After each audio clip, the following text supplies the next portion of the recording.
Hello and welcome, Veritas Seekers. This episode is going to be triggering to some of you as it is speaking about cyberbullying and suicide. So please, if it's not something you can handle, just skip it. This discussion is very close to my heart, and I felt the need to talk about it considering my upbringing and considering what's been going on social media comment sections recently that I've noticed. Little background on me. I'm a Christian conservative libertarian. I believe adults can do whatever they want so long as it does not affect negatively on another individual. It doesn't hurt them. It doesn't take away their rights. You can do it as an adult. I'm conservative, I'm Christian, I believe that the Bible is truth, so that's my conviction, what I stand on. But as I said, they can do them and I can do me. Children are another matter. I believe children have different things going on than adults and should be allowed and not allowed to do things based on what's going on.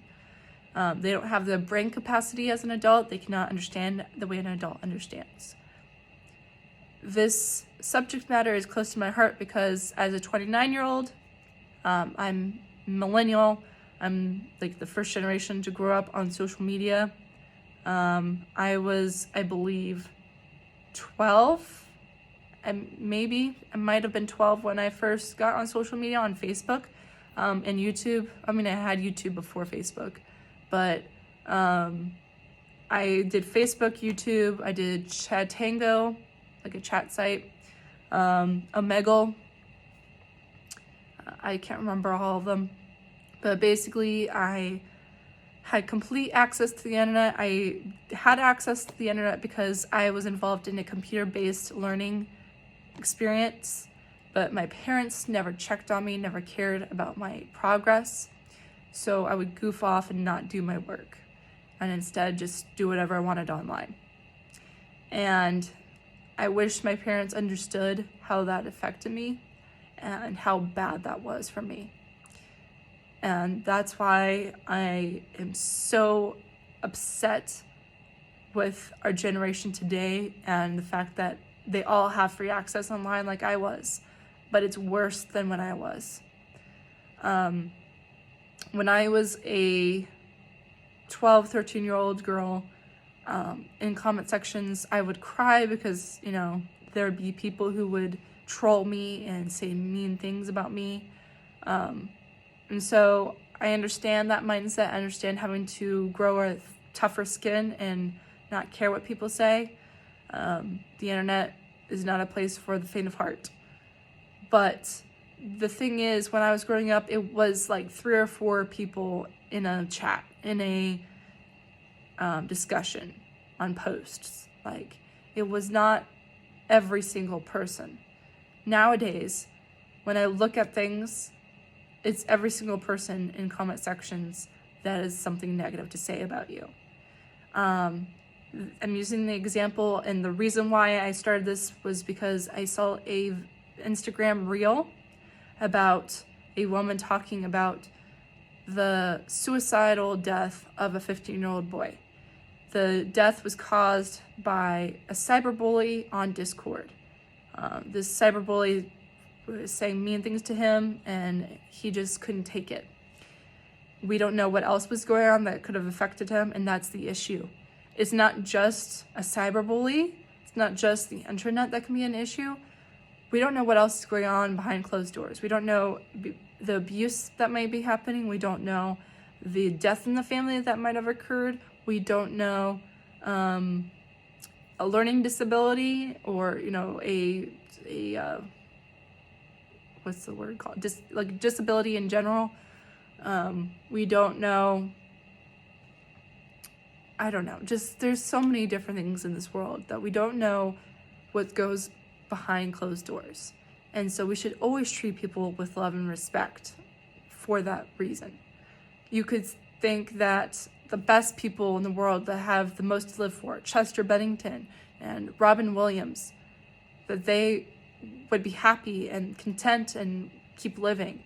and they still killed themselves. Mental health issues, depression, anxiety, these things are not just connected to cyberbullies and bad things that are happening. It can be psychological, it can be chemical. We don't know. So you should always try to be respectful and kind. This video had over 11,000 likes and over 5,000 comments, over 5,000 comments. I wrote one comment, and my comment was the only one I saw, and I scrolled through hundreds of them. It was the only one I saw that was kind and sad over the death of this kid. Every single one I saw was demeaning him, was saying the N-word, which I don't understand why we think the N-word is cool now online to be used. It was like a lot of people said that word. And they were saying that it was natural selection, that he was too weak, that he should have turned it off. All these things, they did not care about his life being lost. They were glad of it. They were apathetic, at least, of it. And it boggles my mind how we've come to that. How we've come to the fact that we have no care about a 15-year-old killing themselves. And we want to mock it. I wrote a comment that said, "This section gives me no hope for humanity.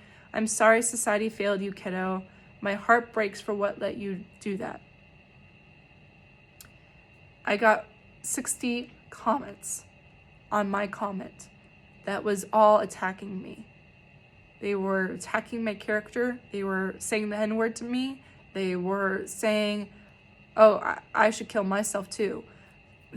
All these things for 60 comments within a week's time. Like today I got one. Yesterday I got one. Like I made this comment a week ago and it's still on. They're still attacking me. It makes no sense. What happened to us? What happened to society where we have lost faith in humanity, where we have lost our love for life, that we have lost our need to understand that life is precious? What happened to us? I have a couple of theories. Obviously, these are theories and not proof. We can't, I wouldn't know how to prove this, but I believe it is because we have moved away from God, that we have corrupted the family dynamic, and we have let social media raise our children. Women, as a woman, I am glad to have the rights I do. I'm glad I'm allowed to speak like this. I'm glad I had an education, that I went to college. I'm glad that I get to go to work and dress how I like. These are all good things. So I'm not saying feminism is all around bad or that we shouldn't have fought for it so fiercely. The problem is we fought for it so fiercely, now we don't have a choice in the matter. It's practically impossible for a woman to not work. If you're married and your husband has a decent amount of money he gets, like he's paid a decent living, for the most part, a lot of the time, you still have to have a 2-person job. You still have to have more than one parent working. So when you have both parents having to work, who's raising the kid? The kid is getting raised on technology, on the school system, and on their peers. This is not okay. The technology that messes with your brain chemistry, that is a fact, and that's a fact, so you can look it up. Technology use, especially long periods of time, messes with your brain chemistry. There's I can't remember the term, it's been a while, but there's a term where you have chemicals that release every time you get a like on a video or someone follows you or whatever. There's I think it's a D word, dopamine. Anyways, there's a chemical that releases that's like basically makes you obsessed, makes you want to keep at it, wants you to find the next like, wants you to find the next follower. It's like a repeating cycle where you have to get more and more and more, and you become obsessed with it. So that happens. And they also are looking at online how to act. So when you have lots of trolls and cyberbullies, you want to join in because you think that's cool. So you can fit in and be liked or whatever. I grew up online, as I said. I saw a lot of things I wish I hadn't seen. I've now become, what's the term for it? I'm trying to look for the term for it. Like, it doesn't affect me as far as seeing things I shouldn't see. Like, desensitized, that's the word. I've become desensitized by the things I see online. And that's sad. That's really sad that I can look at naked bodies. And even though I disagree with it, even though I'm not going to go to find it, but if I see it, it's like I just scroll past it like it's not a big deal. I've seen, just random, I don't want to get too into detail, but there's just a lot of things on the internet that are not okay. But I've become desensitized by it because it's normalized. The one thing I will say is a lot of kids in this generation, I don't know the age range, I need to look that up, but the kids like 12, 14 maybe, apparently from what I've seen, that a lot of them have seen suicides live online. Because this specific instance I'm talking about, it was a live situation. Like he was gaming, his internet was on, he was in his gaming chair, and he killed himself. And I've heard a lot of kids say they've seen a suicide happen live online. I never saw that growing up. That's not normal. Watching someone commit suicide on a video chat is not normal. And you have all these adults on these platforms that make it even worse, because you have kids who are cyberbullying each other, and then you have the adults who are trying to groom the children. That's not okay. If you think Roblox is safe, if you think Minecraft is safe, if you think Gorilla Tag is safe, none of these safe gaming platforms are truly safe for these kids. None of them. You have to watch them. I know it may seem mean, it may seem like you're not the cool parent, that you are a helicopter parent.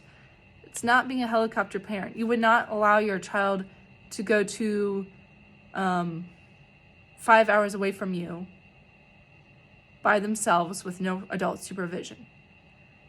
That's what you're doing when you put them online. You're making them go to a completely different location other than yourself, with no adult supervision, no one to watch out for them and make sure nothing bad happens. It's okay to have their passwords. It's okay to make sure you know who they're talking to. It's okay to make sure that the content they're watching, the content they're playing, that it's safe for their eyes. That's not being a helicopter parent. That is making sure your child has a safe environment to grow up in. That's loving them. I wish my parents had loved me enough to watch out for me. Because there are things I will never take back. And I'm lucky to not have gotten human trafficked, because I, as a stupid teenager, thought it was okay to go meet 2 different adults by myself as a teenager. I was like 16 years old. And I met 30-plus-year-olds by myself. I am lucky I did not get human trafficked. Don't let your kids get on these sites without knowing what they're doing. And it's not just for the victims either. It's not just for those who are getting attacked. It's also for the ones who are attacking others. Your child may be the one who is cyberbullying someone else. That's probably likely. Your child is likely bullying someone else. If you as a parent can stop them before they kill themselves or someone else, why aren't you? Stop letting children free access online. No child under the age of 13 should have access, period. And children who are teenagers should have access with your knowledge of what's going on. Parent your children. Don't let the school system, don't let their peers, don't let social media or the internet do it for you. Because there's things online that they can never unsee. Cyberbullies, if you're going to come at me, come at me. I'm used to it. This is a throwaway account, really, honestly. I don't really care what you do to me. Call me a whore. Call me... I've heard it all. Like, there's nothing you can say to me that I haven't already heard. That's not the point. Just because it doesn't affect me doesn't mean you should say it. Why aren't you being kind? Make this world a better place. Be the change you want to see in this world. Do what you would have done to you. If you don't want people talking badly about you, don't talk badly about others. I will end this podcast with a story I grew up with. You should look it up for yourself because I'm really bad at explaining things. But this girl's name was Amanda Todd. And she is the perfect example of my generation issues and why my generation needed to chill, needed to stop. And it's only gotten worse. But Amanda Todd was a teenager when she was online, and she had a guy, I don't remember the story, it's been many years since I've read up on it, so I might get some of it wrong. This is just what I remember. She was on a video chatting thing, and this guy asked her to take her top off, and she did. And he got a screenshot of it. He made sure that it was recorded or whatever. And then he threatened her. If you don't do XYZ online for me, then I'm going to send this to everyone you know. I think she did start to do it for a little while, but eventually she gave up. She was like, no, I'm not doing it anymore. And he did. He sent it to her parents and the school system, all of her classmates. They started bullying her relentlessly. They called her all these names. They made pages about her. They told her to kill herself. She tried to kill herself. She tried to pour bleach down her throat, I believe. And the bullies just kept on getting worse and saying, you should put more bleach down your throat. She switched schools, but even switching schools I don't think worked. I think that the original dude who sent out the photos or videos or whatever, he found her again and did the same thing with the new school system. Eventually she did end up taking her life, but before she did, she made a YouTube video with cardstocks that explained her situation, about what she was going through. And it's very sad. If you watch the video, I don't know, let me see if it's still up there. Probably is Amanda Todd. The case that changed the internet. Wow. They're still making YouTube videos about it still now. 2 weeks ago, someone made a video about it. And 3 weeks ago, the news made a video about the man who did it, who did the bullying. 11 years ago, there is the original video. And let me see if I can pull it up. Yeah, it's 9 minutes video, and it's made by the Somebody to Know, and explains her story, and the man behind what happened actually got jail time because of it. Look that up. Tell me that bullying doesn't matter, that words don't matter. Tell me that it's just something you can turn off.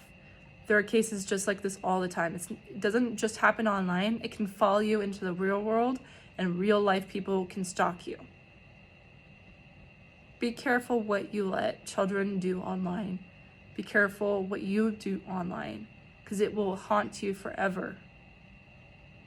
This is not just with this is with everything we do, with OnlyFans and even our political opinions. We can get affected by it. We can get stalked, we can get doxxed. You have to be careful with what you do online. I beg of you, please be kind to each other. Don't tear people down, especially don't tear down someone who's suffering suicidal thoughts. Like, what kind of person can that be that wants to make someone kill themselves?